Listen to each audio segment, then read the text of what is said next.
I see kitchen staff leaving the kitchen and going to the front of the hotel. That was a warning sign. If hotel staff is bolting out of the kitchen, I'd better get up back to my 14th floor room. That is the first time that I said, okay, the danger is getting close to home. And from the 14th floor, I see a group congregating outside the hotel gates, and a building across the street was set on fire. So now the danger is really getting close to home. That's when I started to shift my mindset of remain calm, but be prepared to evacuate.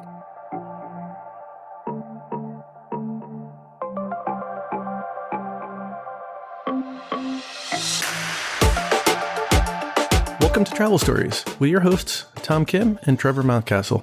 This episode, we welcome Michael Rubiano, a member of what I consider the old guard, from Freddy's to Megadoos to so many other frequent flyer aspects. Michael, welcome to the show. Welcome, Michael. Thank you, Trevor. Thank you, Thomas. I realize I've given you just a very short introduction, and for some of our listeners, they probably don't fully understand. I know that we've talked about the Freddie Awards in the past, so I'm going to assume that many of our listeners are familiar with that.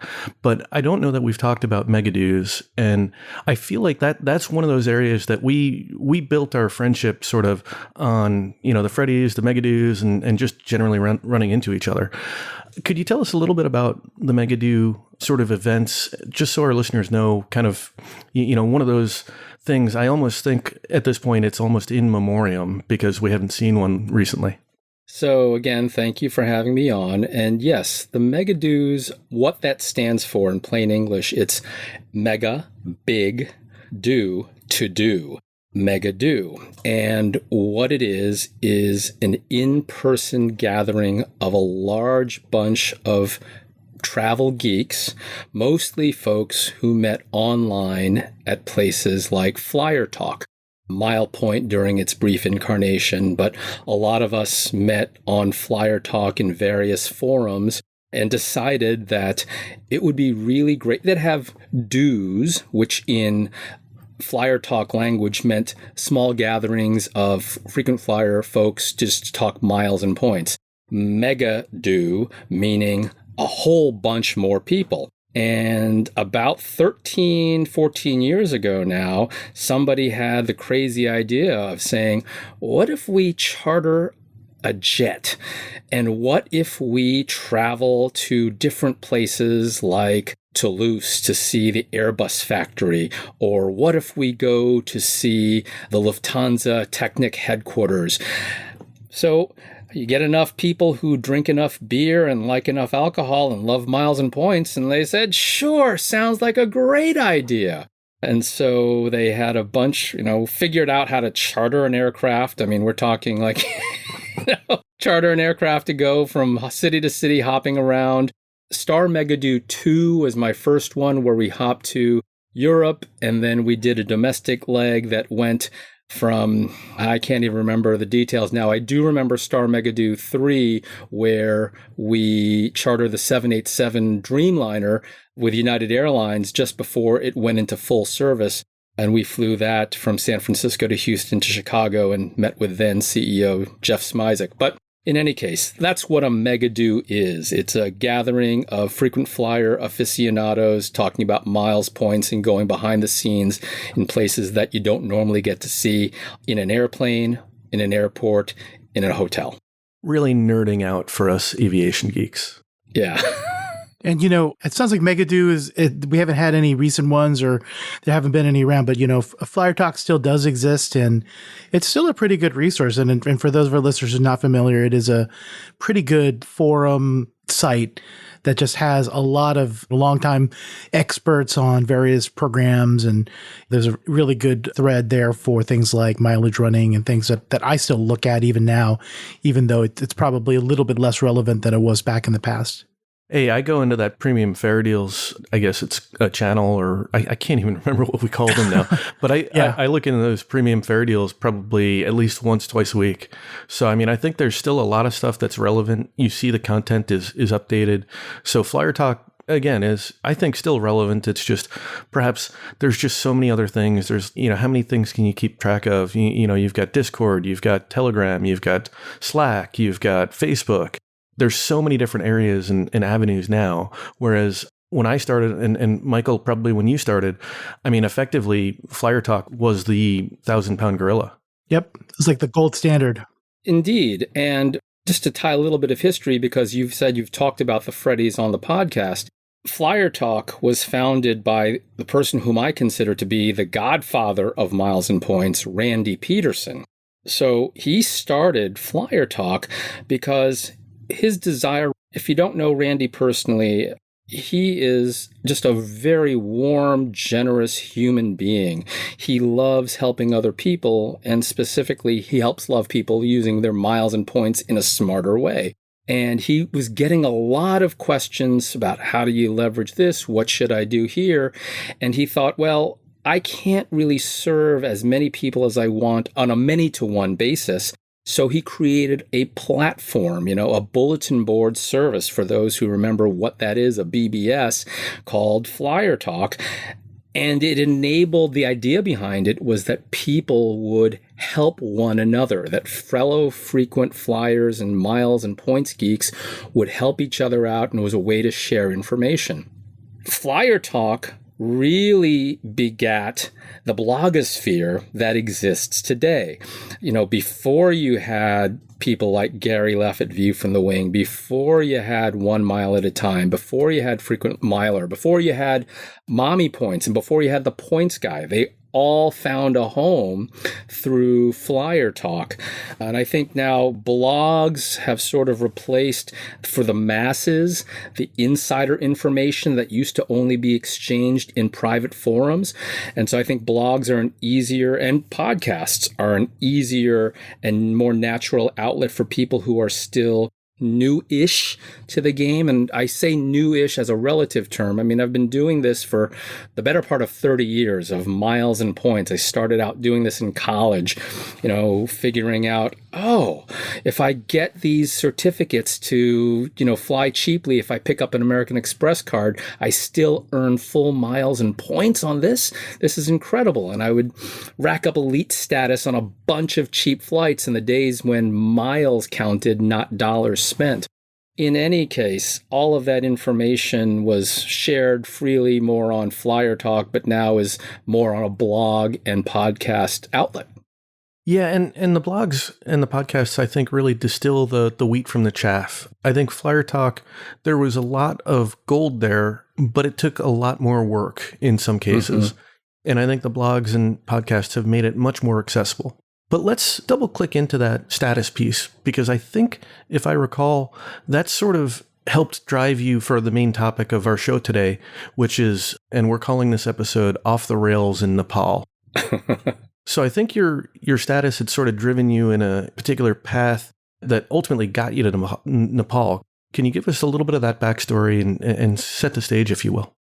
So first of all, I am a lifetime Premier 1K, and how I got there was not by flying 3 million butt-in-seat miles on United, but rather flying 5 years in a row of top-tier status back when United was Continental Airlines.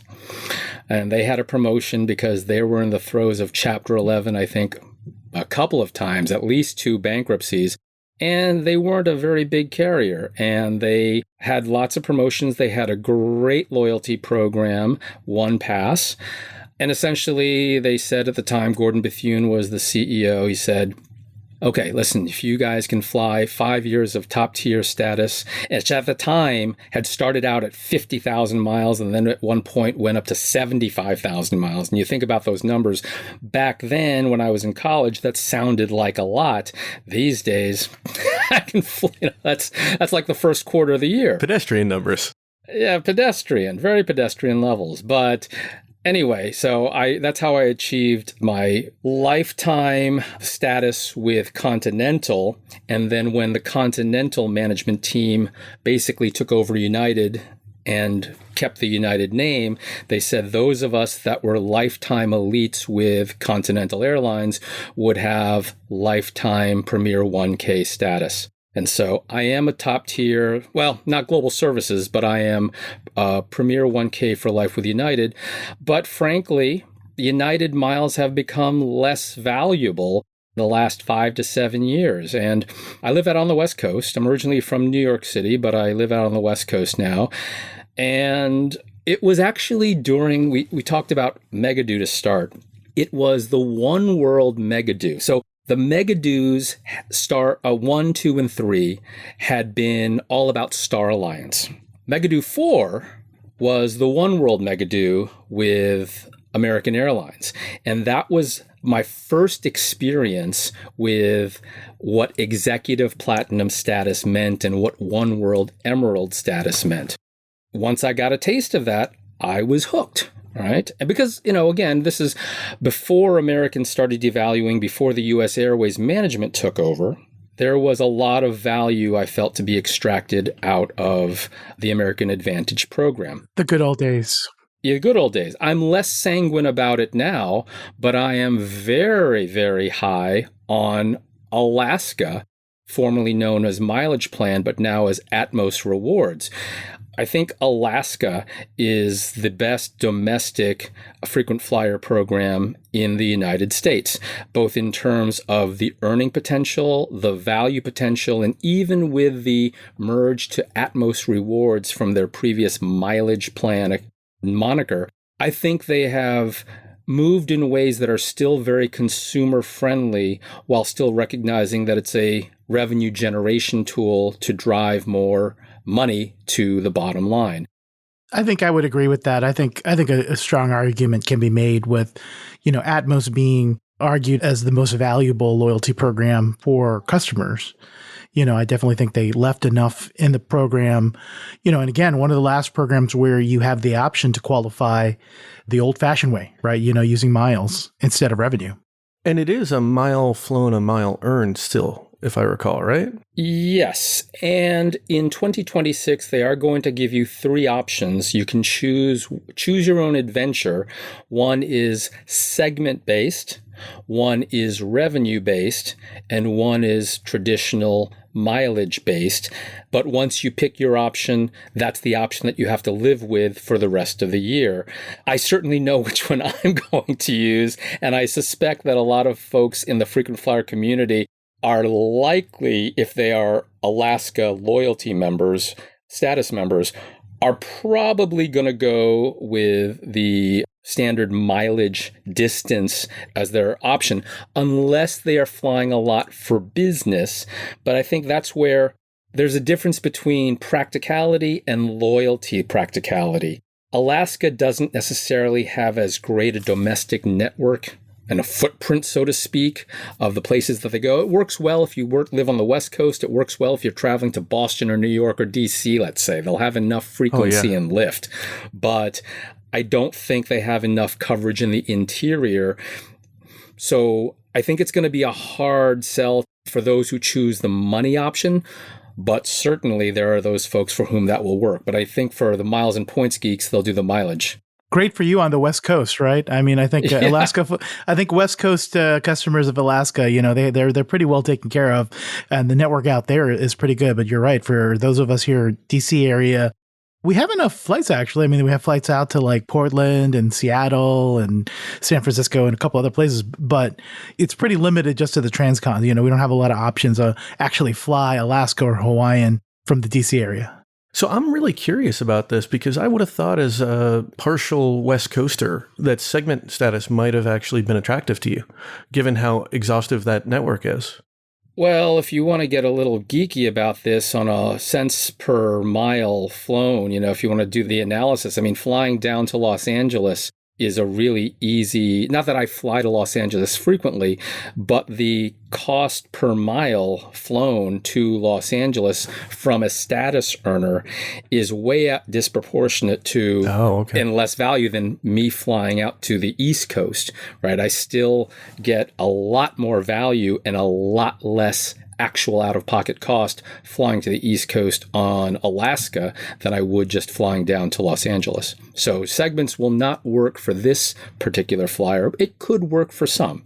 Nope, no, that makes a lot of sense. And I think if your metric is the cost per mile, then yeah, I think it almost changes. And I haven't done the math on the number of segments that you've got to do to be able to get the top tier status with Atmos. But I mean, I know that some folks, almost use a different metric based on whether they're going for the segments or the miles. But I think miles is the traditional metric. I mean, I'm just going to give a plug out real quickly to the Flight Deal, one of my favorite sites that, always identifies their reason for existence was for the mileage runners, figuring out, what are the deals that cost less than 6 cents per mile, I think is what their original metric was. And I use them for a lot of my mileage running when I was still going for American Executive Platinum status. So again, I've been doing this for a while. It's going to be hard for me to change my ways at this point, but I am very much the value seeker in all of this. Oh yeah, a leopard has a hard time changing their spots. Yeah, that's right. So let's dive into this trip. So obviously your status sort of drove a little bit of your thinking. It drove almost all of my thinking. If I'm being honest, who are we kidding? Yeah, and a quirk of the just before we get off the Atmos piece, there's a quirk of that program, right? Like that's the only program also that is giving you credit for some of your award travel, right? So did that played into this trip as well? Did it not? I couldn't have set it up any better. I mean, let me just add one more piece. So sure, I'm also a Hyatt globalist, formerly Diamond back in the day. How I got introduced to that status was also on a Megadu. Jeff Seidel, who was the head of the then Gold Passport program, had an offer for those of us on Star Megadu 3. You go on Star Megadu 3, you complete, at that time, it was stay-based, not night-based to get top-tier status. We had to do some ridiculously low number of stays to get top-tier status. And once we tasted what Hyatt top-tier status meant, we realized, because at the time, it was SPG that was Starwood Preferred Guest. That was the loyalty program when it came to hotels. And they had a wider footprint and they had a more well-known program. They had a better credit card program. Hyatt didn't even have a credit card at the time. So it was the introduction of that diamond status that got a lot of us in the miles and points game hooked on the Hyatt status wheel. And so this trip, going now to the Nepal piece, was very much driven by the fact that I'm a deal stacker, okay? What I do when I look for trips are, can I do it with family, friends, and loved ones? And if I can't, that's okay too. I'm happy doing solo travel, but love to do it with friends and family and loved ones. Number two, is it a place that I've not been yet? I mean, in my lifetime, I've flown according to my flight diary, something like 2.1 million button seat miles. I've been lots of places, not everywhere, but lots of places. And I'm always seeking the new and the novel. So that's criteria number 2. Criteria number 3, does it help me achieve or re-achieve air and or hotel status? 4, is my overall cost reasonable enough to me? That's the decision matrix in choosing a destination. And so if I can get there on a one world airline, if I can stay at a Hyatt, if I can limit my costs, and if I can do it with a loved one or have a portion of the travel with a loved one at least, I'm all in. I love how you just really summarized your 4 sort of tenets for as you book travel. I mean, I think a lot of us have those sort of concepts in our minds, but I don't know that I've ever conveyed them nearly as succinctly and clearly as you just did here. And so I think that's awesome. That's a great thing for our listeners to hear. I think there's a lot of head nodding because, all three of us, I feel like we're all part of the old guard, and all the things you just mentioned are pretty much the same kind of thoughts and kind of philosophy. I'm sure that all of us follow during most of these travel stories that you're hearing about on this podcast. So I'm glad to hear you talking about them. A lot of them are resonating and making a lot of sense, at least to me. Well, thank you. Oh, absolutely. And Thomas, to your point about, a unique aspect of the at least for domestic U.S. programs. There are some international programs that do what Alaska does, but at least domestically U.S., what is unique about Alaska is that for Alaska Airlines booked awards through them, whether it's a one world carrier or not, they will issue elite status miles. You're not going to earn RDMs, redeemable miles, but you will earn, I still call them EQMs, even though that term is kind of old school. So. And that's brand new for 2025, right? That started this year. That was not the case prior to this year. So that is a new thing. Absolutely. And so I laugh now because I sometimes am kicking myself. I'm too clever by half sometimes. So my girlfriend and her son were going to do a liveaboard dive trip in Palau, another place I'd love to go. Now, I like diving, but I don't love diving the way they do. I mean, that's talking about 4 dives a day, 5 or 6 days in a row, living on a boat. And again, I've been to Antarctica. I've been to the Arctic on a ship, my only 2 times on cruise ships. But I wouldn't really say I'm a boat guy. Plus, no Hyatts there, right? I could get there on the one world carriers, but I couldn't stay at a Hyatt. And I was like, well, I'm going to have to dish out how many thousands of dollars to live on a boat and do something. I was like, okay, but they have one in Guam. This is the kicker. They said they were going to fly Cathay Pacific through Hong Kong to get to Palau. Lights go off. Cathay Pacific, ding, ding, one ding, world ding. carrier, ding, ding, ding, ding, ding. One world miles that I have Alaska miles that I'm going to be able to use to get to Hong Kong. And I said, she's not one of us. She's not a miles. I don't even think she collected miles and points until she met me. I was like, horror. So she's certainly never been to the pier, the first class lounge for Cathay Pacific in Hong Kong, one of the favorites, throughout the One World network. And I think even one of my favorite lounges of any airline. Agreed. I can name a few that are certainly better, but one of the best in the world. One of the best in the world. Yeah. I haven't been to Hong Kong or the pier since before the pandemic. So I said, okay, I'll fly with you to Hong Kong. I'll get you into the lounge. I can guest one person in. And it used to be that I could guest one person into one cafe lounge and another person into another cafe lounge. They now scan the boarding passes so they know who you guested in. But, we have how many premium credit cards do we have and priority pass? I got her son into a different lounge and my girlfriend and I were chilling in the pier. Anyway, so we can get to Hong Kong together and we can rendezvous back in Hong Kong. The question is, what do I do for a week while they're in Palau on a dive boat? So again, I'm just trying to figure out what is the furthest distance I can go for the fewest amount of award miles in the shortest amount of time to be able to actually see things at the destination in a new place where there are Hyatts, right? Maximize the deal. So I'm looking at the map. Where does Cathay fly to Hong Kong that I can go that is available on the Alaska Award, on the same award coming out of San Francisco, blah, blah, blah. Long story short, ended up with Nepal.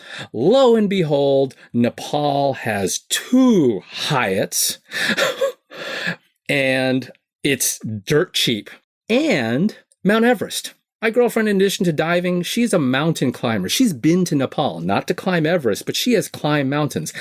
No way am I going to put on crampons on my feet, put on layers and ice picks and ropes and climb any mountains in Nepal. So I figured this is the only way ever I am going to get a chance to see Everest. I'm in a new country, low cost, 2 Hyatts, and I'm extending the amount of miles that I've flown on this One World Award issued by Alaska on Cathay Pacific. Boom, boom, boom, boom, boom. Checking boxes on the list, huh? It met all the requirements. That's exactly right. I was like, hey, I could do 3-4 days in Nepal easy, take a break, meet back in Hong Kong, stop in Macau for a day, meet them back on the flight, and then go on. So to this point, the stars have aligned. Totally. Things are going well. Everything is going well. And I love going to places where I'm a little uncomfortable. And I say that with a touch of irony now because I got a lot uncomfortable. But Be careful what you wish for. Exactly. And I just, some people, and I'm not denigrating anybody's travel style, people need to be comfortable with themselves and where they go. I am very much what we call in the travel advisor industry. I am, by the way, a luxury travel advisor. I can talk a little bit about that later, but we call it FIT, free independent travelers. I travel on my own. I don't ever do group tours. I loathe them. I cannot stand the idea of following somebody with a flag. You drop me in the middle of somewhere and I have to figure things out. The rougher it is sometimes, the more exciting it is. And, Nepal and Kathmandu, where I ended up flying, I wouldn't say it's modern, but it's not Western, easy, or modern, right? So traffic everywhere, motorcycles driving every which way, dust, smoke, loud noises, crowded street vendors selling food on the street. I grew up in New York. This is not new to me. I mean, it's not as crazy as it is in Nepal, but okay, how bad could it be? Famous last words. Sort of like an organized chaos. I always think of Asia. I mean, whether it's Thailand or I imagine Nepal, you've got that organized chaos where, somehow nobody hits anybody. Yeah. and life goes on, but you just don't understand how that actually works. That's exactly right. That's exactly right. So anyway, that's how I got to Kathmandu. And I like that idea of like the self-guided discovery. I think there's a lot of things that you just stumble on, as you're just kind of walking through, and finding the place and trying to take in the environment. There's a lot of kind of serendipity out there. You just like stumble onto, oh, wow, what is this? And you investigate, you see a shop, you see a group of people, you see something of interest, and, you're not with a group, so you can just kind of just take the time, investigate on your own and really discover something. I think that is truly a part of travel that I definitely respect. Now, mind you, I also sometimes have those group-led tours with the flag, but I feel like both ways of doing things are valuable and a good way to kind of see the world. And I want to point this out, though. We are speaking as three men, where if I were a woman, I recognize that we are speaking from a position of privilege. Okay, so I want to acknowledge that. And I'm not saying there are not women who are very strong independent travelers. I am saying there is a different dynamic, and it's not necessarily for everybody, and we may have a different lens of it as men. And for me, as a person of color, this is a podcast, so you can't see what I look like. I am an Asian male, so I kind of blended in Nepal. But anyway, just to say that there is a sense of, I do have certain privilege that not everybody would otherwise feel comfortable with. And so the choices that people make, there's nothing wrong with that. And as I say to my clients, I have to meet you where you are and make sure that you are ultimately comfortable because you're the one taking the trip. And I'll say, as a father now that I've got a daughter and obviously a wife, I find that the individual tours can really be a game changer as well, where you've got the tour guide, potentially you've got a driver as well. I mean, yes, they cost a little bit more, but I think you get that personalized experience. You sometimes get the experience that you're not going to necessarily get in a larger tour, and you probably find things or are guided to things that you might not just find on your own. And so I think that can sometimes be a happy medium. But obviously, and I say this as sort of a program manager, like my day job, of you've got to balance that costs, the schedule or time, and the performance or the experience. And so it's always a consideration of what we say the iron triangle. But there's so many different ways to do it. What we like to say on the pod is you play your game.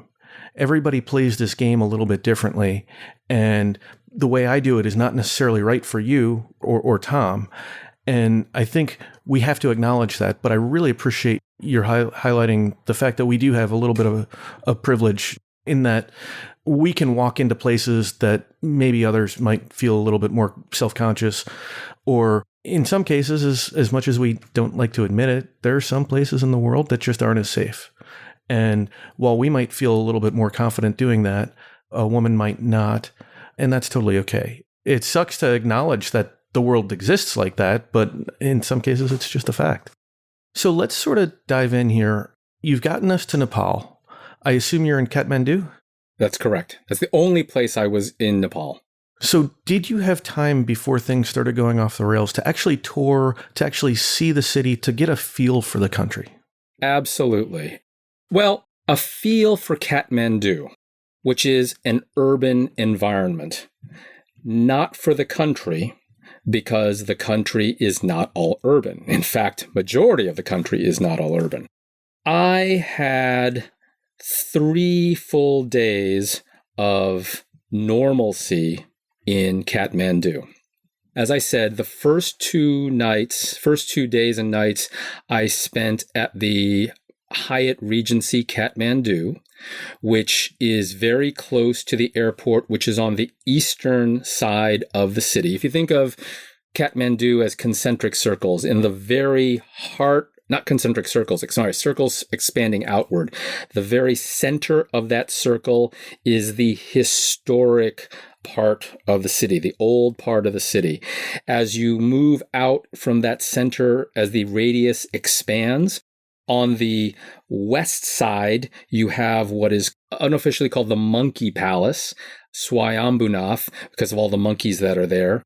And then on the eastern side, you have the largest stupa in Asia, Buddhanath. And so the Hyatt Regency Kathmandu was on the eastern side of the city. And that's where I stayed the first 2 nights because I arrived very late at night. It's only 2 miles from the hotel. And for Nepal, it's a luxury property. And it looked like Nepal, for those who are not familiar with the geography, is in the northeast part of India that is also on a border with China. So it's in the Himalayan mountain range. So if you know where India is, just go to the northeastern part of it. And before you hit that border with China, that's where Nepal is. So a little funny story. I was trying to convince Tom that we should go there because, number one, as you said, the Hyatts were cheap.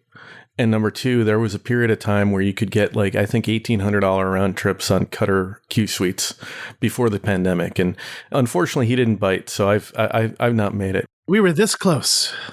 So close. We were. So close. We were so close. But I have to ask, so you're in Kathmandu. Were you at all curious or tempted to take a flight to, I don't know where you fly into for Everest Base Camp, but I know that that's one of those. The most dangerous airports. Yeah. But it's got to be an incredible experience, right? So my girlfriend did do this. I think it's called Paro is the airport. I think that's the airport.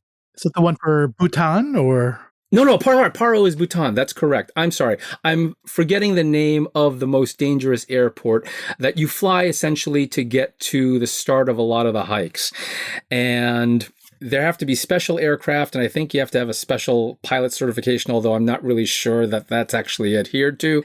And supposedly, it is one of the most dangerous landings and takeoffs because of its position on some sort of cliff where one wrong move and you're off the mountainside. Supposedly, there's only something like a dozen or 24 pilots that are actually qualified to land there. And I think it's Lukla. Lukla. That's it. Lukla. Yes, that's the one. But no, I did have curiosity, but given the time frame and given my objectives, I would have actually been curious just to say I did it because I like taking those flights. And just another brief aside, I know we're kind of getting off topic. I've flown to the northernmost commercial airport in the world in Svalbard as part of the Arctic trip, and then the southernmost airport in the world in Ushuaia for the Antarctic trip. And so I'm very much a completionist. And doing things that are unique. It's like, well, if I do A, I have to do B. And so going to Nepal is like, oh, really cool airport. Cool, in quotes, Lukla, but I couldn't make it work. And to be honest, it was not the driver of the trip. I did, in one of my 3 days that I had of normalcy in Kathmandu, was take a sightseeing flight to try and see the Himalayas, which I did see, and Everest, which I couldn't because when I went, it was the tail end of monsoon season and there were too many clouds. But I still did get to see some of the Himalayas up close, which again is more than I would ever expect to do because I am certainly not hiking. I'm fit, I'm okay, but it's just not my jam. No, and that's totally cool. So what kind of sightseeing aircraft was this? I assume like a Cessna or something a little smaller, or? No, it was a Q300, Q400, something like that. It was a propeller. Oh, okay. So still a turboprop. Yes, turboprop. That's correct. Yeah. Anyway, so I had 2 days, going back to the story, at the Hyatt Regency Kathmandu, which is on the eastern side of the city, did some exploration, did my sightseeing flight, just walked around and just got my bearings. But I'll tell you, it was eerie. As I was walking around this hotel, which again is designed in a little bit of Indian style, if you kind of know it. It's kind of like a red brick, intricate carvings, a lot of wood inside the hotel. Very beautiful, but very historic looking. It looked like a castle, but it was, and it's probably just the New Yorker in me. As I walked in, I thought, man, even though there were guards stationed out front, it was kind of an open property. It didn't feel guarded in any way. Not that I was worried about that at all when I first arrived, but I just took a look at the surroundings. I said, this is kind of an open space. It's kind of hard to defend, is what I'm looking at from that perspective. But 2 days of normalcy, had a wonderful stay at the Hyatt Regency Kathmandu. And then on day 3, I transfer over to the west side of the city to Hyatt-centric Sawalti mode Kathmandu. And can we just put dates to this? Because given what we're going to get into in a moment, I feel like dates are actually really relevant. Sure. What day was it that you had actually moved to the Hyatt-centric? I moved to the Hyatt-centric, let's see, I believe, Thursday was the 4th, 5th. I was at the Hyatt Regency 5th and 6th, Friday, Saturday, and then I moved to the Hyatt-centric on the western side of the city on Sunday the 7th. Check the dates, but basically it's starting on the Sunday.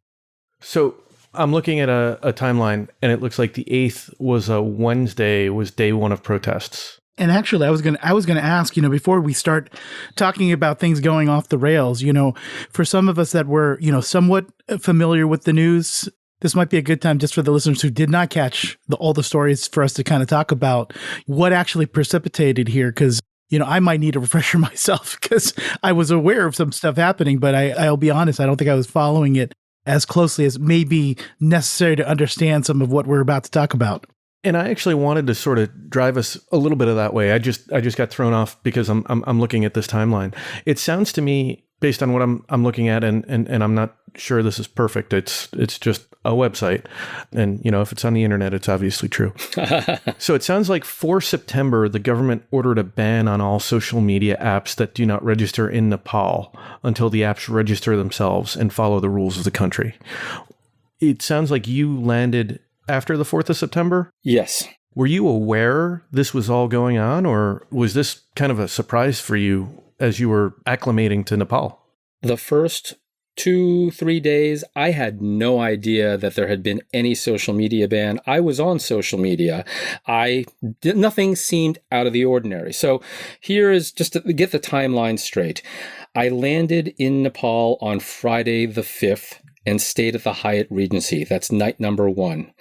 Saturday the 6th, I walked around by myself and on the eastern side of the city, stayed at the Hyatt Regency again for my second and final night at the Hyatt Regency Kathmandu. Sunday the 7th, I took my sightseeing flight. Because I'm Hyatt Globalist, I have a 4 p.m. late checkout, so didn't have to check out very early in the morning. Did my sightseeing flight. Then Sunday the 7th, I transfer from the northeastern side of the city at the Hyatt Regency to the southwestern side of the city at the Hyatt-centric Sawalti mode Kathmandu. So my first night at the Hyatt-centric was Sunday the 7th. And again, no problems with social media. I had no idea. There was nothing that would cause any concern or nothing that was out of the ordinary. Life was normal. Now, here's another thing that I would say. Whenever I travel, I always register with the State Department STEP program, which is Safe Travel, or I'm not sure exactly what it is. Smart Travel Enrollment Program. Thank you. Yes, that sounds right. Even though I am a little bit wary of sharing my location with the government for a variety of reasons, not because of whomever might be in the White House. I just generally am very private with where I travel. I will share where I go on social media after I've been to a place, but not always while I'm right in the place. But I do register with the STEP program, and what this does is they alert you to any issues that you should be aware of as a U.S. citizen traveling in the country. And so I had registered with the STEP program before the trip. So everything is fine. I get no notifications. I landed on the 5th. I was okay on the 6th. 7th, I changed hotels. No problem. Monday the 8th, I'm on the southeastern side of the city. I decide to visit that monkey temple, Swayambhunath. I walked there. It was about 1.5 miles one way. I had to walk up like 1,000 steps. I felt like I was making my own pilgrimage up the eastern steps to this stupa. Great view of the city. Everything is normal. Walked 1.5 miles back. Everything is hunky-dory. Great. Monday the 8th, I get an email from the STEP program saying, beware that there are protests in the southern part of the city near Parliament, and you might want to avoid the area. Okay, I wasn't anywhere near there. I was on the southwest part of the city. I wasn't getting involved in any protests, minding my own business. No problem whatsoever. Then, later on Monday, after everything is settled, I hear about that during the protests, and what they were protesting. Let's get back to that. What they were protesting was not so much the social media ban. That was the catalyst, certainly, but really they were protesting government corruption. And there was a feeling, as I heard from local Nepalis, so it's a biased, what I heard might be biased, but they felt that the social media ban was a way to prevent the communication and coordination of the youth, the Gen Z, they called it the Gen Z protests, from protesting against the government. And so Gen Z thought that the government instituting this ban was not for social and moral order, and because the social networks were not following the rules and laws that Nepal's government had set. They simply saw it as, the young people, Gen Z, thought as retribution for fighting against corruption. In the protests that were taking place on that Monday, 19 students were killed. 19 people were killed, which set everything ablaze. Okay, so what turned out was supposed to be peaceful protests into 19 people killed, all of a sudden, the anger is bubbling up and boiling. Similar things had happened in the region in the previous years. In Dhaka, Bangladesh, there was an uprising. In Sri Lanka, there was an uprising that was ultimately quelled, but the same dynamic was there. They felt there was government corruption. There was also this thing called #NepoBaby, nepotism, because they would see the children of the elected officials and the ministers in the Nepali government living these lush, lavish lives, traveling to international places. In the meantime, people in Nepal, the young people, couldn't get jobs. They weren't earning enough money. So they were protesting that, they were protesting corruption, and then people were killed, which started the whole craziness on Tuesday the 9th. So I wake up on Tuesday the 9th.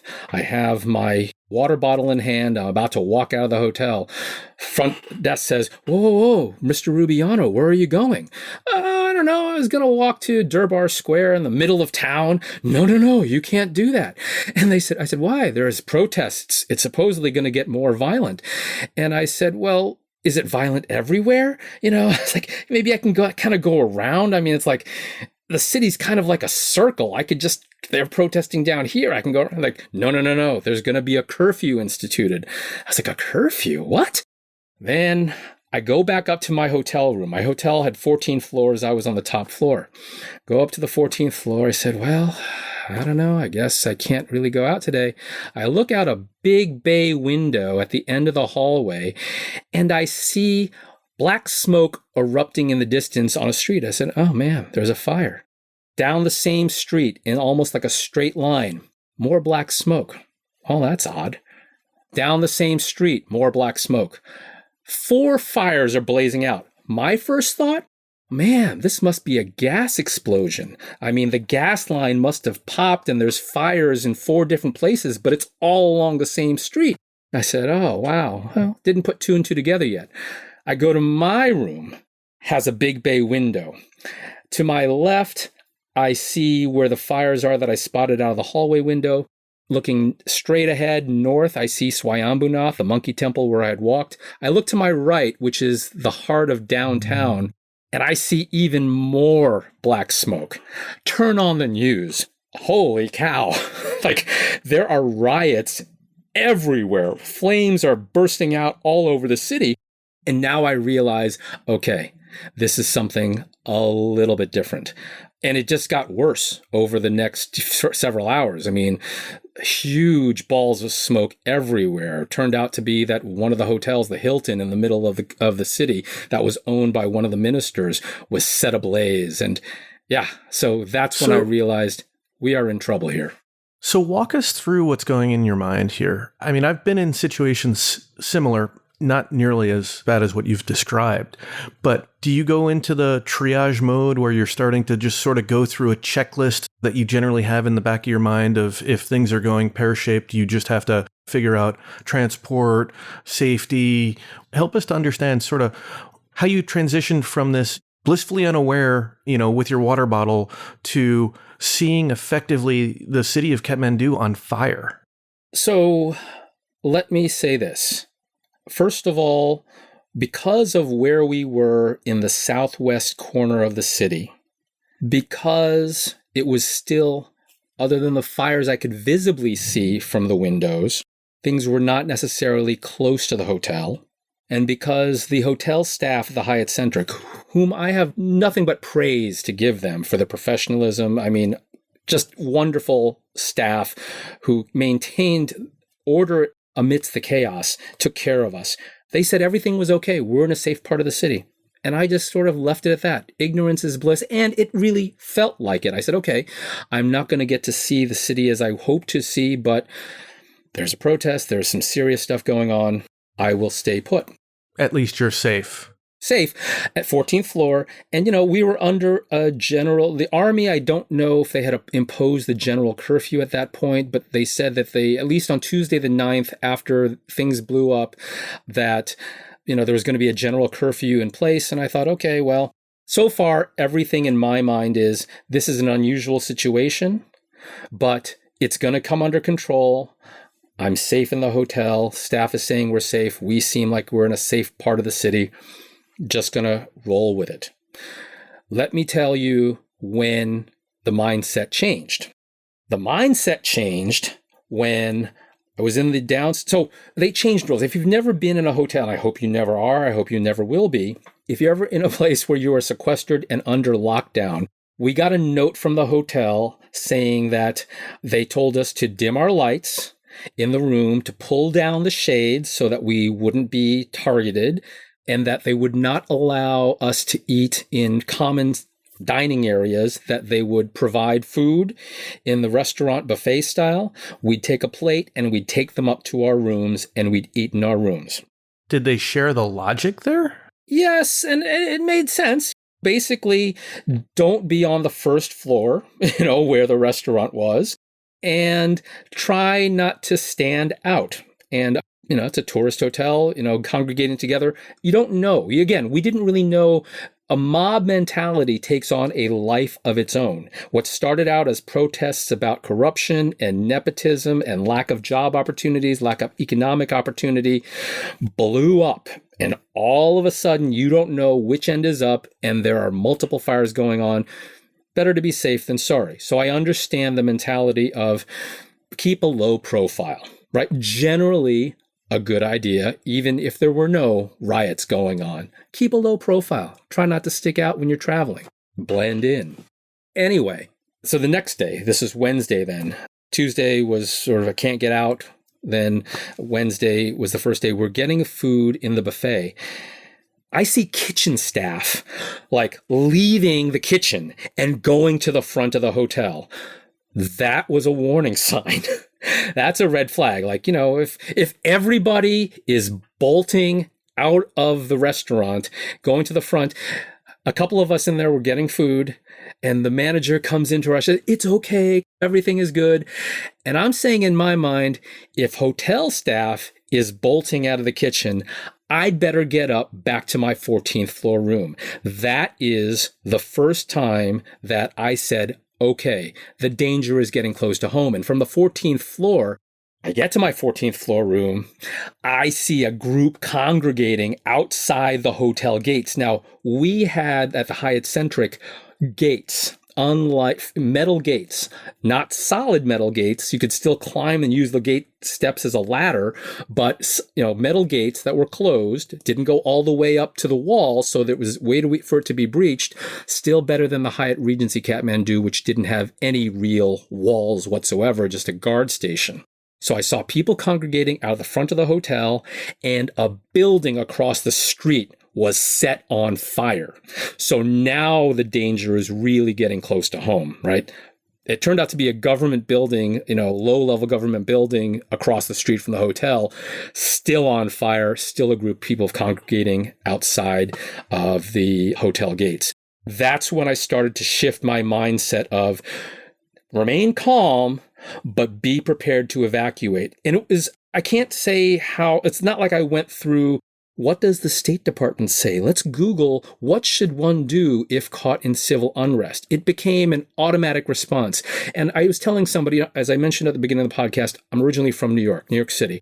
I grew up here, in the 70s and 80s. I took the subway when it was a little less safer, when the city was less safer in general than it is now. Now it's feels, and it is much safer than it was when I was growing up here. But you're always aware of your surroundings, and you always have an exit strategy. Never get backed into a corner. So speaking of that, up until this point, you've talked about your top floor room as a safety benefit. A sanctuary. Yeah, a sanctuary. I'll be honest, my mind, I'm thinking, okay, that means that it's at least 14 stories worth of stairs if I've got to get down if the power goes out. That means it's going to take me a long time to evacuate if I actually have to evacuate. Maybe that's not a good idea in your situation based on the hordes at the gates. I'm thinking, is that a target? Is there some other aspect that is not necessarily good about being on the 14th floor? I'm not saying I want to be on the first floor, but that 14th floor to me seems almost like a liability more than, let's say, the 5th floor or the 7th floor. And maybe this is all arbitrary, but if you've got a city on fire, for lack of a better way of saying it, how long is the power going to hold out? We know that, the different randomness, and maybe I'm out of practice on this with the emergency stairs, the regular stairs. Sometimes they lock different floors. I'm running through in my head just all the risks of the 14th floor, let alone a lower floor and some of the other aspects. Is any of that running through your head? Or is this really the sanctuary in your mind because you've got the confidence in the hotel, the staff, maybe they've got the backup generators so you don't think the elevator is going to go out, etc.? Well, I felt safer on the 14th floor than I would be on a lower floor. I don't think they had rocket launchers, for example. I don't think anyone's going to throw a Molotov cocktail 14 floors up in the air. So from that perspective, I felt safe. But fire goes up. I mean, that was just my mind. Fire goes up. Yeah, no. And the reason I'm thinking this is I remember when I was doing research for my first trip into Thailand, and I probably haven't shared the story, and so I won't go into it. But at one point, the red shirts had effectively destroyed the lobby of the Renaissance over near the Erewhon Shrine and stuff. And so in my mind, I'm like, okay, if they can destroy the lobby, whatever fire or whatever they set, that's the ground floor. Everything goes up. But not to go tangent, I'm just want to get your mindset and that sort of thing. No, I hear you. Yeah, that part again. I was focusing on different emergencies. Okay, so the 14th floor was an asset because my window was going to be safe and da-da-da. I'll tell you the thing that did freak me out was, how would I know if the hotel was breached? The sensitivity meter started to go up. If I hear sounds outside my door, I am very quietly walking to the inside of my door, trying to look through the peephole, trying to evaluate friend or foe. Okay, so everything became much more acute, and every single noise had meaning. So it was a dual-edged sword. But now that I'm in sort of emergency mode, this is what I'm thinking. One is, where's the nearest exit? I had stairs right next to my room. Since I am a globalist, they gave me a great room. It had a big view. Also happened to be near the stairs further away from the elevators. I thought that was a good thing because most people are not going to climb 14 stairs. I will go down. But again, the question of really what ran through my mind was, how would I know if the hotel was breached? I wouldn't. Then I start looking at what are my belongings. I start thinking about, I travel very, very lightly. I have a carry-on only. One is my rollerboard. One is my computer bag. Oh, actually, in this case, it was a backpack that I had brought instead of my computer bag that served as my computer bag. In any case, I start thinking about, if I have to ditch, it's going to be the roller bag, right? I've got to carry the backpack. That means, and that it was 3 sets of things that I had to carry. One, what was going to be on my person? And I figured passport, spare battery for the phone, spare cable, anything other that was critical, which I can't think of now, but those things were like passport, cable, and battery were 3 things that I was going to carry, and my phone, of course. What's going to go on the backpack? This is where the calculus shifts, right? I pack very lightly, but even so, I had to think about, what am I going to put in the backpack in case I have to ditch the rollerboard? And in that backpack, all of a sudden, I'm thinking about space and weight considerations. I'll tell you, one of the things that I was thinking of was, do I leave my electronic toothbrush, my Sonicare, and just use the manual toothbrush that the hotel gave me because it's lighter and smaller? But then I thought, what if I need to get into hand-to-hand combat? Things that I would not even think of. The Sonicare has a solid handle with a sharp tip. When the brush is not on it, I can use that as a shiv. I'm looking around my room. I see a coffee pot that is stainless steel with a handle. If the room is breached, that's something that could be used as a weapon. When I was going to bed that night, I said, what if the power goes out because of fire, because of electricity being cut off? I need to know where my stuff is so that I am able to navigate the room in a dark environment as if I were blind. I laid out my shoes, I opened them up, I had them unlaced, ready to step into. I had my backpack next to it. I had my passport, battery, cable on the bedside next to me. I debated, do I wear my clothes to bed? I said, okay, I'm going to just chill out just for a little bit, but I know where I'm going to put them. I had to make all those decisions, and that night was probably the most sleepless night that I've had in a long time, just thinking about all the things that could go wrong. What do I need to take in an emergency? What do I ditch? And when I went down to breakfast the next day at the hotel, I made sure to take my backpack, because what happens if something happens and I can't get back up to the 14th floor? So that backpack went with me everywhere. As you're saying this, the feelings that I had, the hair, standing up on the back of my neck is coming back, because I remember you sharing in a Facebook post, a lot of these thoughts. And I was just thinking to myself, like, to be in that headspace, to be able to logically lay out all those different pieces, and to not just give in to the fear or the hysteria, to be thinking to the level of, should I be sleeping with my shoes on? Should I be sleeping with my clothes on? where is this placement, that placement? Am I going to take a bottle of water from my room downstairs because in the event that I have to evacuate, I really want to have water, especially if they're throwing tear gas and all this other stuff out there? I mean, the level of in your head that you were able to share in a variety of Facebook posts, I felt like I was almost there with you. As I read it, it made me think of the No Way Out Owen Wilson Pierce Brosnan movie, which I ended up watching after I got home because I was traveling as you were sharing this stuff, and I was just like, wow, just wow. I mean, to go through that, I've had some unique experiences. Thailand, coup d'etat, martial law, yeah, that's nothing compared to this. And the way you just portrayed it was amazing. I think you, at one point, had talked about the airports were closed one night, but then the next night they were open, and you had this little wisp of hope of being able to get out. Yeah. Can you walk us through that? Can you tell us about that one? So the first time I was really scared was when kitchen staff bolted from the restaurant. Second time was a lot of hope and heartbreak multiple times during the day. So general curfew is imposed. Airport is shut down. I am trying to rebook my Cathay flight back to Hong Kong. They say I'm booked, but then the flight is delayed. It's delayed, delayed 24 hours, then ultimately canceled. But then the next night, the airport is open for a brief window, and lo and behold, somehow Cathay Pacific is actually sending an aircraft to Kathmandu. So it's not a false positive. I can track on FlightAware the aircraft flying from Hong Kong. It has departed. It's in the air. It's on the way to Kathmandu. I just need to figure out how to get to Kathmandu Airport. Kind of hard to do when there's no ground transportation that's being allowed still. Airport might be open, but there were still army checkpoints and some sort of curfew in the general city area. So I'm going down to the lobby of the hotel.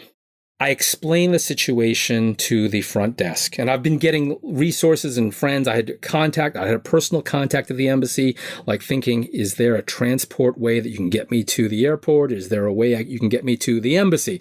No, sorry, we can't do that yet, Nepali army supposedly was escorting tourists safely, giving them safe passage, but they weren't doing it for individual travelers. They were doing it for groups of travelers. Think like tour buses that needed to be moved out en masse. Okay, that's not going to help me.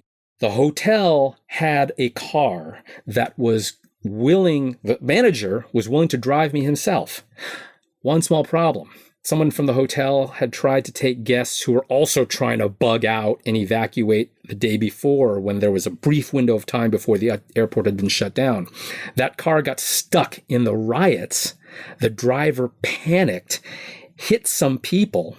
The rioters pulled the driver from the hotel out of the car with the hotel guests and their stuff in the back, beat the driver, send him to the hospital, and set the car on fire.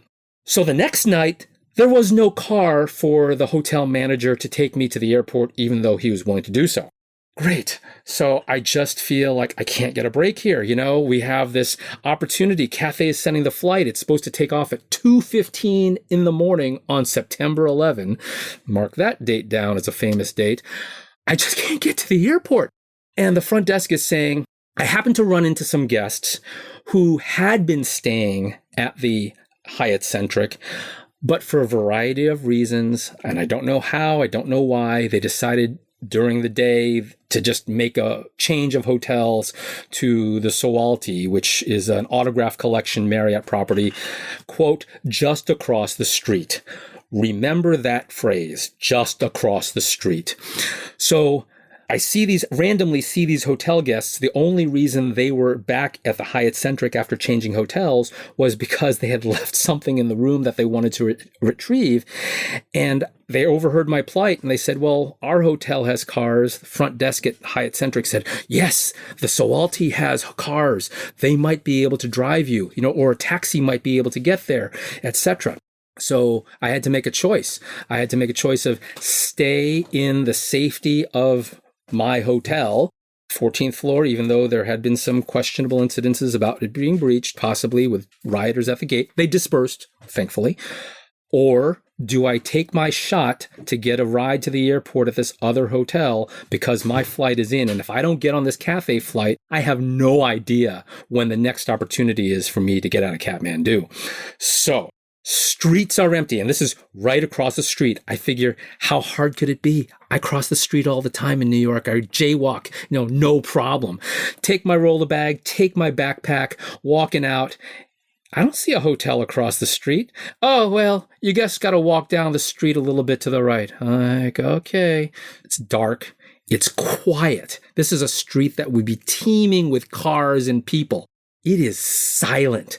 And there is nothing as freaky as being in a foreign country that has had general riots and is under general curfew to hear nothing but our footsteps in the rollerboard. Dragging my rollerboard, I say, okay, where's the hotel? We think it's this street. We got to take a left. And this is the kind of street, take a left, that you would never walk in New York in the middle of the night. It was dark. There was no clear line of sight. You couldn't see anything. I mean, this is a place where you were going to get jumped. All right, but safety in numbers. There's 3 of us, 2 English blokes and me. We're walking down the street. No problem. Still no hotel at the end of this dark street. Then, oh yeah, we got to turn left. Okay, so I'm basically making a reverse C. If you think about my hotel where it is, I went right, I went left, and now I'm going left again. It's a reverse shaped C. On this last street, there's a little bit more light, thankfully, but all that meant was that the random wild dogs could see us and we could see them. They started approaching us, but there are 3 of us, right? They started walking around, doing their circling. No problem. Okay. Avoid the dogs, get to the hotel. Long story short, heart is broken twice. Find a car that is willing to take me. They can't get through the army checkpoint. They're stopped. They can't do it. Hotel has cars, but nobody from the hotel is willing to risk their car or their lives to drive me. So I am SOL. It's past midnight. I don't know what I'm going to do. No way I'm going to make a 2:15 a.m. flight out of Kathmandu. And I don't have a room at the Sawalti. And besides, it's an autographed Marriott. I'm a Hyatt guy, right? I mean, I still got to get my free breakfast and all that. Loyalty trumps everything. So I was just like, look, am I going to stay at this autograph hotel or am I going to go back to the Hyatt? And I'm like, well, it's not exactly just across the street, but it was close enough. So I take my roller bag, I take my backpack, I step out the safety of the hotel gates. The security guard says, you sure you want to do this? I was like, yeah, I can see my hotel. I just have to take a roundabout way to get there. Okay. Dogs are still on the street. Only one of them this time, though. It approaches me. No problem. One dog can deal with this. He was like the scout. Okay. He starts barking. Other dogs start coming down the street, surround me, right? I feel like I'm on a safari, like I'm fresh meat to these lions or these jackals, these hyenas. A couple start barking. And I said, you know what? I have gone through too much today and on this trip. I am not going to get taken out by wild dogs. I am going to keep rolling. If they want to come after me, bring it, because I have had it up to here. Thankfully, I just walked through the pack of dogs. They split. Okay, that item is down. Turn back down the dark street. Okay, that's, I make through that street. Turn back to the other street where it's a little bit well lit. All right, I make it through that street, get back to the hotel. All right, back to the Hyatt, made it. A little bit of heart pounding, did it solo, made it back. I said, what am I going to do here? I go back online. I'm a big fan of booking direct. I not even use Amex Travel or Chase Travel, especially not Chase Travel. Amex Travel I have used in the past if it was a complicated itinerary because they're their own travel agency. Expedia is terrible because they're an OTA, blah, blah, blah. So I said, what am I going to do? Cathay Pacific has gone. There's no other flight that they're operating in the next day or so. I don't want to wait 24 hours. I find a flight on Thai that is leaving at 1 p.m., so basically in about 12 hours, somehow I just snag it. I try to book it on Thai directly. Thai's site is bonking out, right? It's just probably everyone's trying to buy this flight.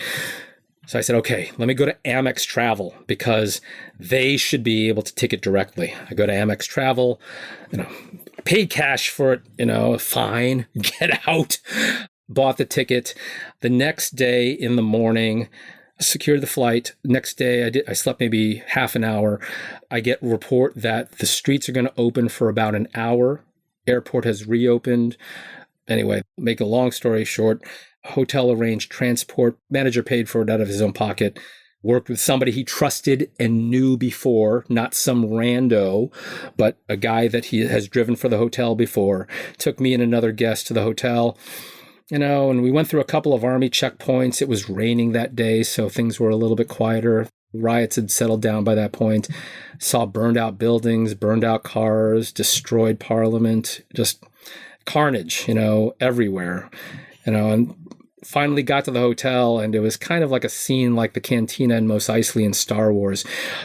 Every nationality that could possibly be there with all their bags lined up in various lines trying to get to their airport desk just to get through boarding pass and through security. It was a scrum, but never been so happy to not have an elite line at an airport. I was never so happy as to be in an airport as I was then. Wow, I'm just imagining almost refugees type feeling, like people just, have whatever they could carry with them, just trying to get out. Exactly. It was a great example of feeling like of what it would be like to be a refugee. Just had this dazed look on people's faces, just kind of like, okay, we just have to do a little bit more. We just have to get on the plane and it just has to go. And you're literally working with these airline and airport employees who have obviously taken a great risk themselves just to get there, just to do their own jobs, to be able to get you out of that country. Yeah. That's a sobering feeling. It is sobering. I mean, the hotel staff at the Hyatt Centric taking care of us when they had their own families and other worries to be concerned with. They were always making sure that we had food. They were still doing room service, limited room service, but still doing room service to make sure we had fresh towels. I was like, of all the things, it was just amazing all over. And the airport staff, they were just doing their jobs. They were hospitable. They were taking care of us. And yeah. So that's the story. I got out, made it to Bangkok, chilled out at the Hyatt Regency, Bangkok Airport. Let's just pause for a second. Yeah. You make it to 10,000 feet on that aircraft out at KTM. Walk us through that emotion. Yeah. Are they clapping? Are people clapping? No. No one was clapping. It was just, I breathed a sigh of relief when I saw that we were wheels up. It was more just, all right, the nightmare is over. Did you look out as you were flying out? I did. I took a video I was sitting on an aisle seat, but I stuck my phone in the direction of the window just to see us rotate and lift up. I usually move all of my videos and photos off of my phone, but I do have some. One is of the fires around the hotel that I could see from the hotel. One is of the carnage of burned out buildings and burned out cars. And one is of me standing in front of the Thai Airways plane because it's a air stairs. And then one video of when we take off. And then I get to Bangkok and it's just, welcome, Mr. Rubiano. And everything moves on. The world moves on, right? And everything's back to normal. It was surreal. I was in Bangkok for one night. They had a wonderful, lovely, surprise and delight food spread for me in the room after I just gorged myself in the Regency Club lounge. The next day I was in Hong Kong and I was standing at the peak, on a beautiful day, looking at the harbor. And it was just very, very unreal, surreal and unreal. Incredible. I feel like these stories, are just so insightful for so many of us. Everybody runs into a little pothole, but running into riots, city on fire, that's not common. No. I think I would hope it's not common, right? But I think it's insightful for folks because when I've had situations, we had in 2015, I think the Thai military declared martial law and then coup d'etat. And when we were going to Thailand, my wife and I I had backup plan after backup plan after backup plan to the point where I was sort of like, okay, well, if things look really bad at Bangkok, where are the places? Are we going to go to, is it Rayong or Pattaya? Like, I want to be on the other side of Savanawapu Airport because I think the traffic's going to be easier to get to the airport and ultimately out. Like, thinking about those things, I imagine that you're now probably going to be a little bit more conscious of what's going on in social media for a country that you're going to, if it's a new country to you, that sort of thing. Or will you not? Does it change how you prepare for a trip? That's a good question. And I don't know yet because I haven't taken yet that next international trip. This was only about a month ago as we're recording this, so it's still fresh. I don't know. I would hope not. But I'm not sure yet, honestly. I don't know if it would just be muscle memory, things kicking in, like if it's an emergency, do this. But I don't know if I'd proactively change my behavior or be more worried ahead of time. But I'll tell you the next time I go to an international place. The one thing that I'm hearing here, though, is from listening to your experience, I think people in kind of the miles and points community and people who are familiar with kind of these situations, we're pretty resilient. You made it out. You were able to book your own travel. Obviously you had some harrowing things happen as you were trying to make your way out of the city into the airport, but you made it safely. You made it on the flight. You got back to normalcy, not without issue, but definitely safely. So I will say that the one thing that I think that people at Miles and Points, there's some just underlying skills that you have. Being able to track the flights, being able to look at alternative options, that makes us a little bit more resilient in these type of situations. And quite honestly, those of our listeners who are listening to this, it's good to hear these stories because it makes you more aware of what can happen and what you should do. And it hopefully makes it so that you're not going to be as, reactionary. You can kind of go back in their mind and think, okay, what did somebody else do? These are, I think, good things to hear just so that you feel prepared, when the unplanned happens, you are better prepared. And I really thank you for your story because it's just great to hear this tale so that when something happens to me, hopefully it doesn't, but when it does, you have some experience of like, okay, how do you deal with some of it? And if I could just build on that, and what I heard from you, Michael, is you went back to that first principles sort of approach. What do I need to survive? And then you just sort of blocked and tackled from there. You got an impediment and then you just figured out how you could either circumvent or surpass that impediment. And then you just moved on to the next thing. That's something that we learn in the Mile and Point community, right? You're looking for a flight. Okay, the nonstop on Swiss isn't available. Okay, but we know United's got one. And hey, we could even go out to Newark versus JFK. We got all these different options, and we don't let the optimal stop us from the good enough. We don't let something stop us from where we need to get to. We don't just say too hard and put our head under the pillow. And I think that your story is just such a great example of that. Yep. Overcome adversity, use all your resources. And most of us, fortunately, just through this hobby, we end up learning certain skills and having certain capabilities that come in pretty handy when the unplanned happens.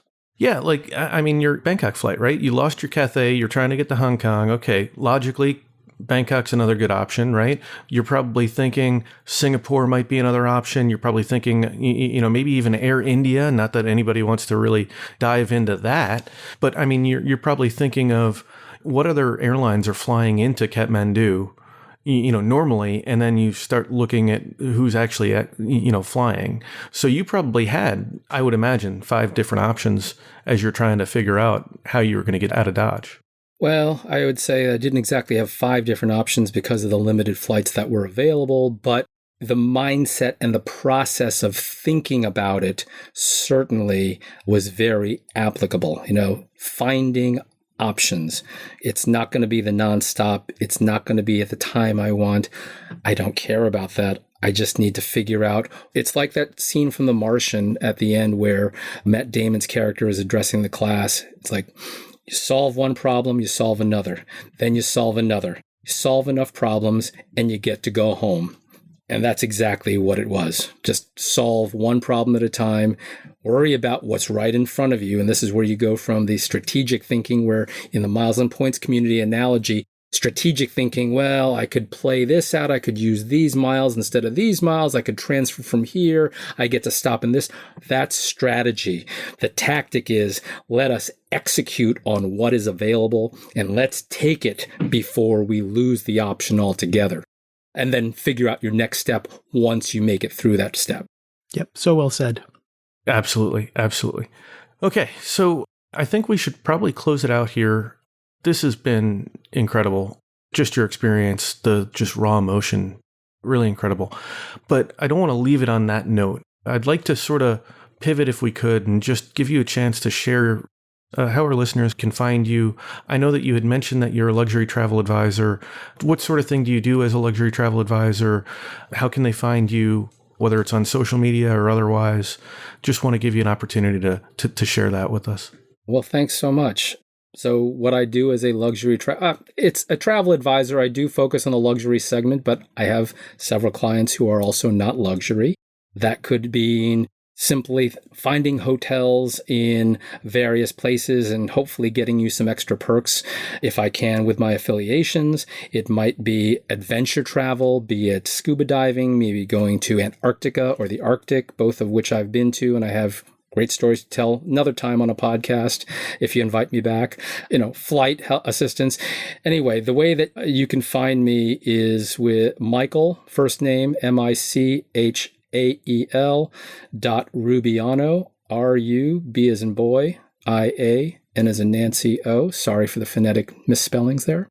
At Fora, Foxtrot Oscar Romeo Alpha .travel, Travel, Michael.Rubiano at Fora.travel. You can reach me there if you need any assistance. And I am on Instagram theoretically at Jetsetter, J-E-T-S as in Sierra, E-T-R, Jetsetr on Instagram. But don't expect me to be very active there. Reach me via email. And if you're a good friend of the podcast, you might get my phone number from Trevor or TK. And I will say you helped us. We haven't talked about it on the pod yet. We still have to record, but you helped my family and I have an amazing charter of a beautiful boat in La Spezia, Italy. And I truly appreciate that. You cut through the noise. You made it nice and easy. And I think that's what makes working with someone like yourself so easy. Because I know I wasn't responding as quickly as I should have. No, it's my pleasure. I actually, yes, I can do the flights, I can do the hotels, I can do the adventure travel, but helping find people what they want to do, if that's a tour, if that's a boat, if that's, finding personalized guides or drivers that you need in working on those types of problems. I love solving the problems. It just happens to be with a travel focus. So if you're curious, if you have questions about travel, if you have questions about, here's about this part of the world. Like I said, I've flown about 2.2 million miles, button seat miles, been to all 7 continents. There's a good likelihood I've been someplace. If you have a question about it, shoot me an email. Happy to help. Awesome. And we do really hope to have you back on to hear about your Antarctic cruise. I know that's an aspirational thing that my family has. I definitely have it, and we'll just say the whole family does. I'll negotiate that one later. You know how to reach me, and I'm happy to talk about it whenever you next have me on. Awesome. Thank you so much, Michael. Really appreciate it. This is definitely a story I think a lot of people will find insightful. Well, that's the show. Thanks for joining us, and we hope you enjoyed listening. If you've enjoyed this episode, consider becoming a Milenomics Patreon member and get access to even more in-depth miles, points, and travel content. Until then, we hope your next story is a travel story.